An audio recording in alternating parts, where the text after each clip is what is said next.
eu queria te ouvir bastidores. Você pode fazer até um compilado dos três e a gente mata essa Série B aqui. Eu quero bastidores de 3 jogos específicos, talvez até 4, que eles são fundamentais. E tu pode juntar tudo e bater num pacote só. Queria que você me desse bastidores da Batalha de Ponta Grossa, que ficou popularmente conhecida com os gols do Teixeira. O jogo da Ilha do Retiro, que eu não sei se vocês imaginavam que o jogo ia ter aquela dramaticidade toda. E o Alex Teixeira está diretamente envolvido nesses 2 jogos. Porque muita gente fala óbvio que a expectativa para o Alex Teixeira era na Lua, principalmente se tratando de uma Série B. Mas ele foi importante naquela Série B. Ele é o cara que sofre o pênalti do jogo do Sport e faz os 2 gols da virada contra o Operário. E um jogo respinga no outro. A derrota com as imagens da arquibancada é de rachar o coração. De você ver torcedores aos prantos na arquibancada. Parecia que o Vasco tinha determinado que não ia subir naquele jogo. O sentimento era aquele. Eu era um que não... Não era o sentimento nosso. Não, mas do torcedor. Verdade. Eu vou falar eu como torcedor, tirando o lado profissional. Naquele dia eu também era um dos que achava que o Vasco não ia subir. Porque o Ituano ia jogar precisando classificar também na casa deles. E o ambiente estava muito pesado. Eu imaginei que o Ituano ia se valer daquilo e ia conseguir vencer aquele dia. Então, se puder fazer um compilado desses 4 dias aqui, a importância daquele jogo do Operário, e o Teixeira está envolvido nesses 2, os bastidores da Ilha do Retiro. E aí aqui um resvala no outro direto, que é o jogo do Sampaio Corrêa pro jogo do Ituano, que é o jogo que classifica. E você já viu você falando algumas vezes que em momento algum vocês duvidaram daquela classificação. E fala por que tomou-se a decisão de sair do Rio e se trancar lá em São Paulo naquele resort. Porque o que acontece? Todo jogo de Série B é jogo final. É jogo super... Pontuar na Série B é super importante. A gente tinha uma meta de pontos que a gente tinha que alcançar, que a gente sabia que com 62, 63 pontos o acesso era quase certo, porque historicamente era isso que vinha acontecendo. E a gente tinha um quadro em que a gente colocava lá 4 em 4 jogos o número de pontos que era importante a gente obter. Isso não era mostrado para os jogadores, isso era para a gente, né? E a gente trabalhava em cima daquela meta ali. Muitas vezes a gente ultrapassou a meta, muitas vezes a gente atingiu a meta, muitas vezes a gente ficou abaixo e aí precisava recuperar nos outros jogos, enfim. Não se perdeu em nenhum momento a esperança em nenhum jogo, e todo jogo era decisão pra gente, porque os pontos iam determinar.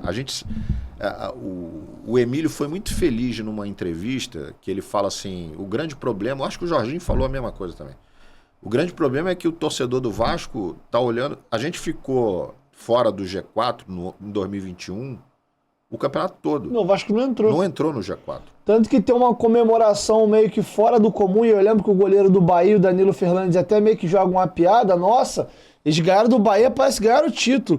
O torcedor do Vasco comemorou aquele dia, aquela vitória, foi porque a gente estava exorcizando um fantasma. Foi a primeira vez na Série B que o Vasco entrou no G4 e somaram a temporada de 2021 até 2022. Isso foi na 6ª ou 7ª rodada e dali pra cá... Sim, a gente que é um golaço de falta do Figueiredo. E a gente não sai mais do G4. Entendeu? Então a gente ficou praticamente dentro do G4 40 rodadas, 39 rodadas. E no ano anterior, o Vasco não tinha entrado no G4. Então a gente estava sempre na perspectiva do G4. A gente não poderia sair do G4. A premiação dos jogadores que a gente estipulou, e fui eu que coloquei dessa forma, não era por vitória. Eles tinham que ganhar jogo e estar no G4. Porque não adiantava nada ganhar o jogo e não estar no G4. Tanto é que eles ganham as primeiras e não ganham nada de premiação. E, Brasil, não tem premiação? Não tem premiação. O acordo é estar no G4, que é o nosso objetivo. A gente precisa subir. Então, tem que estar no G4. Então, tudo isso foi calculado. E cada ponto era um ponto importante, porque a gente sabia que os outros também iam perder.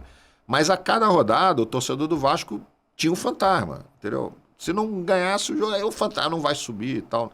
Só que isso era externo, interno não. Interno a gente sabia exatamente como é que a gente estava planejando e sabia que poderia encontrar muita dificuldade. Então, Esse jogo do Operário foi um jogo importantíssimo. A gente fez 3 pontos num jogo que a gente estava fazendo 0.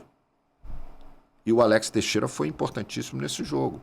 Como foi internamente, no grupo, o Alex foi um jogador fundamental para o acesso também.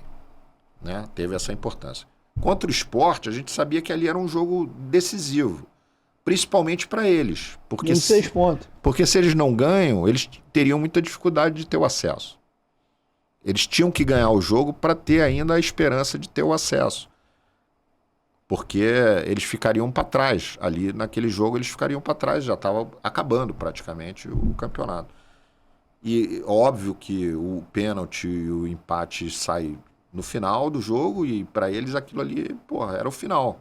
Eles consideraram aquilo ali como, porra, nós não vamos subir. Por isso aquela confusão toda ali e tal, porque existia uma pressão natural naquele dia ali na Ilha do Retiro. O jogo contra o Sampaio Corrêa foi um jogo atípico, no meu modo de ver, porque eu acho que ali houve uma autoconfiança do elenco. E o Vasco abre o placar no começo do jogo. Exatamente. E tipo assim, porra, nós vamos subir. Ali existia a certeza do acesso nesse jogo. E o Sampaio já não aspirava mais nada. Mais nada, entendeu? Então, há uma derrota ali traumática, né? Porque, pô, imagina, você perder o penúltimo jogo e ir para um último jogo precisando pontuar para subir. E contra um time que é adversário direto. Ou seja, casa dos caras. Os caras queriam subir, né? De qualquer maneira. A decisão de ir para Itu antes foi uma decisão tomada por mim, pelo Jorginho, pelo Paulo, até para poder também isolar um pouco mais o grupo e todo mundo ficar mais fechado no objetivo final.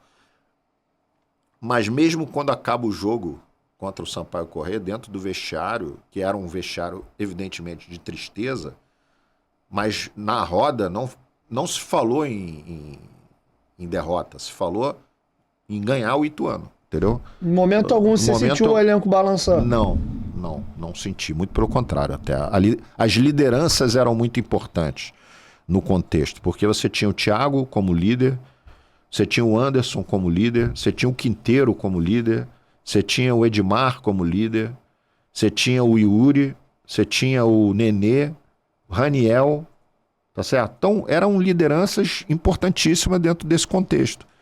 Para os meninos se sentirem seguros e etc. Eram jogadores experientes, né, que já tinham vivido isso. Como é que foi o vestiário depois do jogo do Ituano?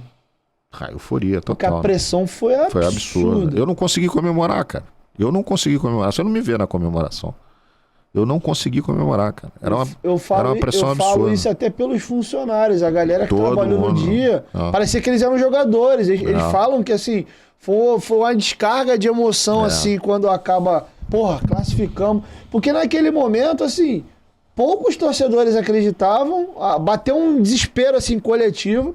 Acho que era vocês com você. Óbvio que não é todo mundo. Tinha torcedor que acreditava. E aí tinha energia. Mas era vocês com vocês mesmo. E aí tinha a energia que eu te falo, que eu acredito muito. Eu acredito muito no trabalho, cara. Acredito muito na energia, no trabalho, no ambiente. Quando o ambiente é salutar, quando o ambiente não é um ambiente de desconfiança, é um ambiente de amigos, é um ambiente de pessoas que uma acredita na outra, é o trabalho de equipe funcionando, não tem como dar errado. Poderia ter dado errado? Poderia ter dado errado, porque a gente sabia que tinha um elenco com limitações, né? A gente sabia que tinha um Cruzeiro que era melhor, que tinha um elenco melhor, que o Grêmio tinha um elenco melhor, até o Bahia, né, e tal. Mas a gente sabia que era uma equipe forte como pessoas, como seres humanos, como profissionais, entendeu? Isso a gente tinha plena consciência. E a gente, o tempo todo, passou para eles o crédito de que a gente, todos nós, e aí não havia exceção, dentro do CT, todos nós acreditamos o tempo todo, entendeu?